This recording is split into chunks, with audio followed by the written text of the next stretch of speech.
Hello everyone, स्वागत है आपका हमारे यूट्यूब चैनल में। आज की वीडियो में हम बात करेंगे उत्तराखंड आईटीआई के एडमिशन को लेकर, जिसके ऑनलाइन पंजीकरण शुरू हो गए हैं। अगर आप उत्तराखंड में आईटीआई के किसी भी ट्रेड या व्यवसाय में प्रवेश लेना चाहते हैं तो आप इस वीडियो को ज़रूर देखें, जिसमें हम बात करेंगे आयु सीमा को लेकर, आवेदन शुल्क को लेकर।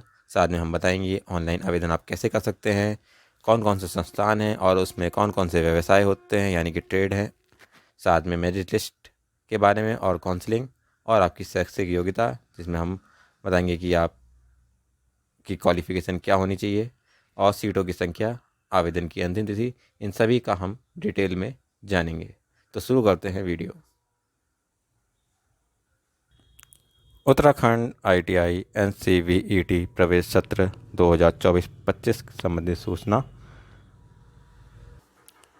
उत्तराखंड के विभिन्न राजकीय औद्योगिक प्रशिक्षण संस्थानों में राष्ट्रीय व्यावसायिक प्रमाण पत्रों के हेतु प्रवेश सत्र 2024-25 के लिए प्रशिक्षण महानिदेशालय द्वारा निर्धारित व्यावसायिक अर्हता धारक अभ्यर्थियों से शैक्षिक अर्हता की मेरिट के आधार पर प्रवेश किए जाने के लिए ऑनलाइन आवेदन पत्र भरा जा रहा है। यानी कि आपकी जो फॉर्म है वो ऑनलाइन भरे जा रहे हैं इस बार, और मेरिट के आधार पर आपका इसमें एडमिशन होगा।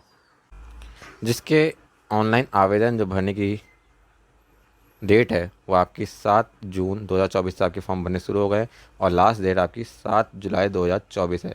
यानी कि आप 7 जुलाई 2024 तक ऑनलाइन अपना आवेदन कर सकते हैं। अब आपको यहाँ पे फॉर्म भरने के लिए वेबसाइट दी है, इनमें जाकर आप आवेदन कर सकते हैं। यहाँ पे आपको दो वेबसाइट दिखाई दे रही होगी, www.vpputtarakhand.in और दूसरी है www.dsgeuk.gov.in। इसके साथ ही मैं आपको बता दूँ कि जो आईटीआई अब हो रहे हैं ये एनसीवीईटी से होते हैं। पहले एससीवीटी कोर्स भी होते थे, लेकिन अब एनसीवीटी ही सारे जितने भी आईटीआई हैं सब में एनसीवीटी ही होते हैं। इसके बाद अगर हम बात करें कि आपको अगर ऑनलाइन फॉर्म भरने में असुविधा हो रही है तो आप यहाँ के नोडल संस्थान, जो आपके ज़िले का नोडल संस्थान है, आप वहाँ से भी संपर्क कर सकते हैं। ये नोडल संस्थानों के नाम आपको यहाँ पे दे रखे हैं: देहरादून, रुद्रप्रयाग, श्रीनगर, टनकपुर, पिथौरागढ़, बाराकोट, बड़कोट, काशीपुर, हल्द्वानी, हरिद्वार, नई टिहरी, अल्मोड़ा, कर्णप्रयाग, कांडा। अगर आपको कोई समस्या हो रही है ऑनलाइन भरने में तो आप यहाँ से संपर्क कर सकते हैं। लेकिन जहाँ तक है ये संस्थान भी आपको ऑनलाइन ही फॉर्म भरने के बारे में जानकारी देंगे। अब ये संस्था अपने आप फॉर्म भरते हैं या आपको उसके बारे में बता देंगे कि आप यहाँ जाके फॉर्म भरिए, अब इसके बारे में मैं कुछ कह नहीं सकता। साथ में आपको अधिक जानकारी के लिए यहाँ पे नीचे नंबर दिए गए हैं, आप इसमें भी संपर्क कर सकते हैं। चलिए अब हम इसका प्रोस्पेक्टस यानी कि नोटिफिकेशन देखते हैं। साथ में आपको भी बता दें कि आप इसका नोटिफिकेशन कैसे डाउनलोड कर सकते हैं और साथ में आप अप्लाई कैसे कर सकते हैं। तो आपको यहाँ पे दो वेबसाइट दे रखी हैं जिसमें आप आवेदन कर सकते हैं। जब मैंने दूसरी वाली वेबसाइट जो ये है DSTE को ओपन किया तो ये ओपन हुई नहीं, शायद टेक्निकल एरर होगा या फिर मेरे ही फ़ोन में कोई दिक्कत आ रही होगी। लेकिन जो आपकी पहली वेबसाइट है BPP उत्तराखंड, ये ओपन हो गई। तो मैं आपको इसी वेबसाइट से बताऊंगा कि आप कैसे फॉर्म भर सकते हैं और इसका प्रोस्पेक्टस कैसे आप नोटिफिकेशन डाउनलोड कर सकते हैं। तो सबसे पहले आपको अपने मोबाइल फ़ोन के गूगल में जाना है और टाइप करना है VPP उत्तराखंड। जैसे ही आप VPP उत्तराखंड टाइप करेंगे, उसके आप सर्च मारेंगे तो आपको पहली ही वेबसाइट VPP उत्तराखंड दिखाई देगी जिस पर आप में जाना है। जैसे ही आप इसमें क्लिक करेंगे आपकी वेबसाइट कुछ इस तरीके से दिखाई देगी, जिसमें आपको ये सबसे पहले नोटिस दिखाई देगा। अब आप इस नोटिस को हटाने में आपको समस्या आ सकती है, क्योंकि ये नोटिस में कहीं पे भी आपको हटने का ऑप्शन नहीं आ रहा है। इसको आगे पीछे आप कर रहे होंगे तो आपको दिक्कत आएगी। तो इस नोटिस को आप हटाने के लिए या तो आप अपने फ़ोन को रोटेट कर सकते हैं। जैसे ही आप अपने फ़ोन को रोटेट करेंगे तो आपको यहाँ पे ऊपर क्रॉस का साइन दिख जाएगा, आप यहाँ से इसको हटा सकते हैं। या फिर आप अपने फ़ोन को सीधा ही रहने दीजिए और ऊपर 3 डॉट पे क्लिक करें और यहाँ पे आप डेस्कटॉप साइट जो ये दिखाई दे रहा है आपको, इस पे आप क्लिक करके इसको डेस्कटॉप साइट बना सकते हैं। और आप यहाँ से भी एक क्रॉस का ऑप्शन आपको दिखाई देगा, जिसको आप इस नोटिफिकेशन को हटा सकते हैं दब क्लिक करके। उसके बाद आपको सबसे पहले यहाँ पे ये प्रोस्पेक्टस दिखाई देगा लेटेस्ट अपडेट के नीचे, विवरणिका 2024-25। इस पर आपको क्लिक करना है। जैसे ही आप इसमें क्लिक करेंगे आपका जो नोटिफिकेशन है यानी कि प्रोस्पेक्टस है वो आ जाएगा। ऊपर आपका यहाँ पे डाउनलोड का ऑप्शन आ जाएगा, आप यहाँ से इसको डाउनलोड कर सकते हैं। अगर आपका ऐसा ऑप्शन नहीं आ रहा तो आपको यहाँ पे कहीं पे 3 डॉट करके ऑप्शन आएगा, तो आप वहाँ से प्रिंट करके भी इस प्रोस्पेक्टस को डाउनलोड कर सकते हैं। चलिए अब हम इस प्रोस्पेक्टस यानी कि नोटिफिकेशन को डिटेल में देखते हैं। ये आपको करीब करीब 30 से 35 पन्नों का ये प्रोस्पेक्टस दिखाई देगा, जिसमें हम सिर्फ और सिर्फ इम्पॉर्टेंट टॉपिक पे ही बात करेंगे, जो जो आपके इम्पॉर्टेंट चीज़ें इसमें होंगी। आप इसको पढ़ सकते हैं डिटेल में डाउनलोड करके, अगर आप पढ़ना चाहते हैं तो।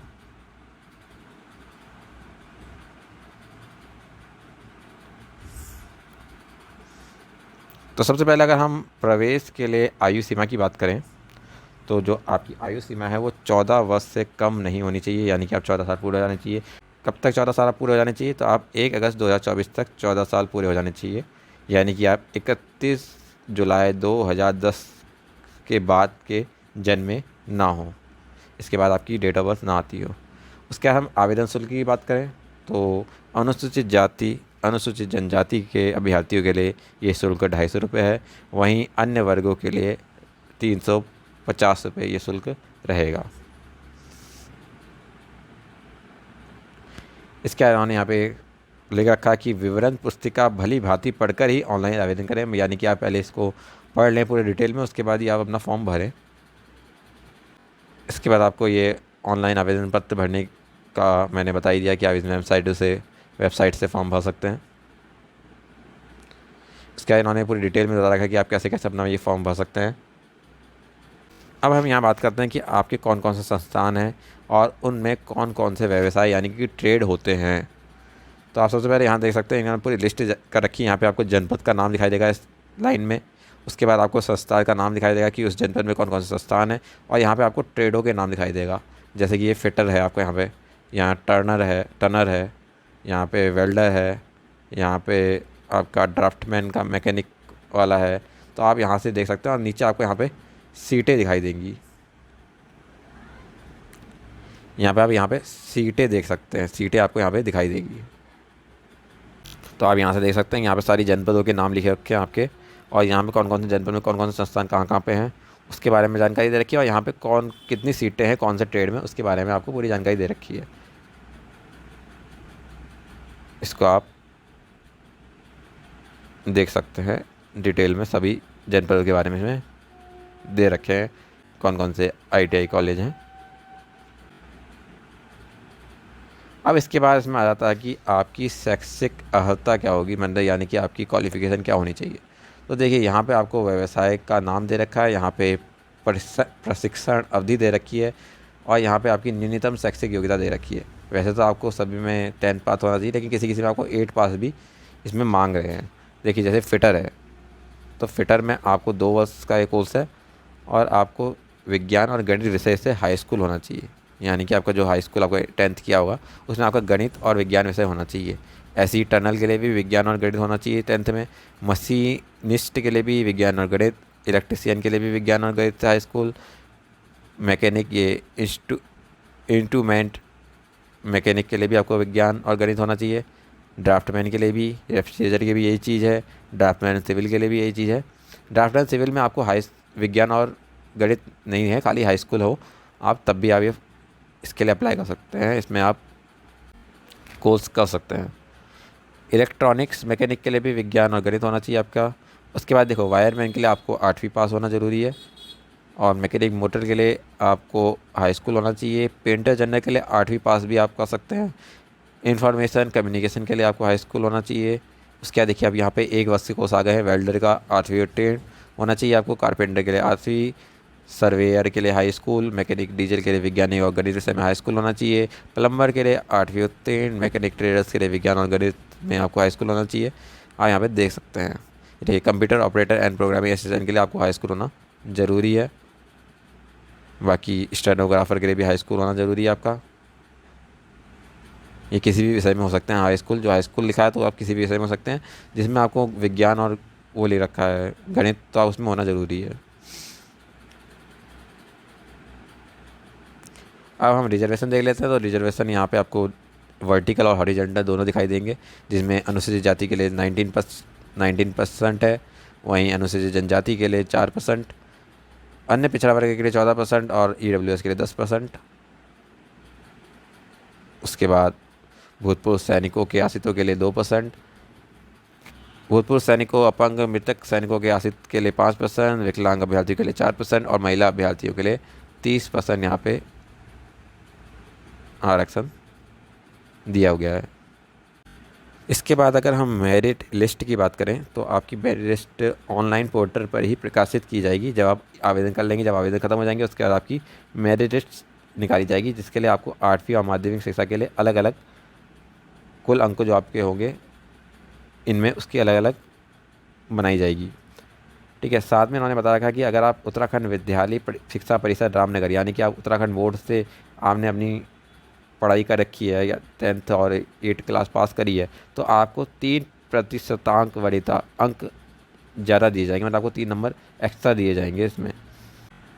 इसके बाद इन्होंने ये कहा रखा कि यहाँ पे अलग अलग बोर्ड के लिए जो जो भी प्रतिशत निकालने का जो जो भी उनका वो होगा फॉर्मूला होगा, उससे हम यहाँ पे प्रतिशत निकालेंगे। जैसे हम बात करें उत्तराखंड, जैसे हम CBSE बोर्ड की बात करें तो उसमें CGPA में बीच में हो रहा था, जिसमें ग्रेडिंग सिस्टम हो रहा था, तो उसमें जो रूल होगा परसेंट निकालने का, वही रूल से हम परसेंटेज निकालेंगे। इन्होंने कह रखा है कि जिस बोर्ड में जो होगा उस हिसाब से हम रूल परसेंट निकालेंगे।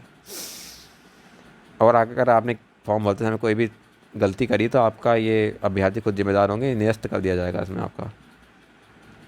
काउंसलिंग की बात करें तो काउंसलिंग देखिए यहाँ पे इन्होंने काउंसलिंग के बारे में नहीं बता रखा है कि ऑनलाइन होगी या ऑफलाइन होगी। इन्होंने दोनों दे रखा है कि ऑनलाइन काउंसलिंग की स्थिति में और ऑफलाइन काउंसलिंग की स्थिति में, अगर ऑनलाइन होगी तो कैसे होगी और ऑफलाइन होगी तो कैसे होगी, जिसके लिए आप इसको पढ़ सकते हैं डिटेल में। मैं इसके लिए वीडियो अलग से बना दूंगा क्योंकि ये वीडियो बहुत लंबा हो जाएगा। कि अगर आपकी काउंसलिंग ऑनलाइन होगी तो आपका जो संस्थान और व्यवसाय आपने भर रखे होंगे उसमें, तो वो आपके विकल्पों को वरीयता के क्रम के योग्यता के आधार पर आपको श्रेणीवार उपलब्ध करा दिया जाएगा। कंप्यूटर द्वारा आपका ये करा दिया जाएगा, मतलब आपने जो जो संस्थान और जो कौन सा व्यवसाय उसमें डाल रखा होगा तो उसके हिसाब से काउंसलिंग बन जाएगी। अगर ऑफलाइन होगी तो ऑफलाइन के लिए भी इन्होंने बता रखा है,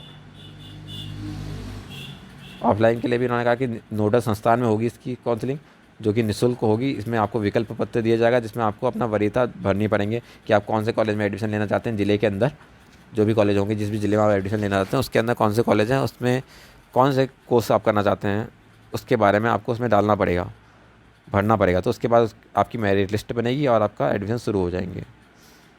अब आप ऑनलाइन आवेदन कैसे करेंगे, तो आपको उसी वेबसाइट में जाना जो अभी मैंने ओपन करी थी, VPP उत्तराखंड। उसके आपको ये गायब करना है यहाँ से। जैसे आप गायब करेंगे आपको ऊपर रेड में बड़े बड़े अक्षरों में लिखा होगा ITI NCVT सत्र 2024-25 में प्रवेश के लिए ऑनलाइन आवेदन के लिए यहाँ क्लिक करें।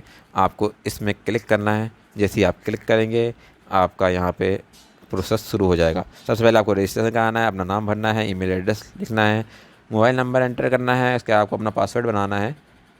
उसके बाद आपको ये चूज़ करना है कि आप 8th पास हैं या 10th पास हैं। यस ही करेंगे आप इसको, तो यस करेंगे। उसके बाद आपको यहाँ पे कैप्चा डालना और आपका रजिस्ट्रेशन कंप्लीट हो जाएगा। यहाँ से आपको राइट पे क्लिक कर देना, रजिस्टर आपका हो जाएगा। उसके बाद लॉगिन करके अपना फॉर्म भर सकते हैं। तो ये था ITI के एडमिशन को लेकर, प्रवेश को लेकर जानकारी। उम्मीद करते हैं कि आपको वीडियो पसंद आया होगा।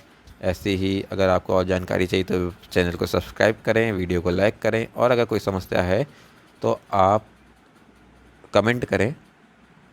इसके साथ ही मैं आपको एक बार फिर बता दूं कि इसके फॉर्म भरने की लास्ट डेट 7 जुलाई 2024 है। धन्यवाद।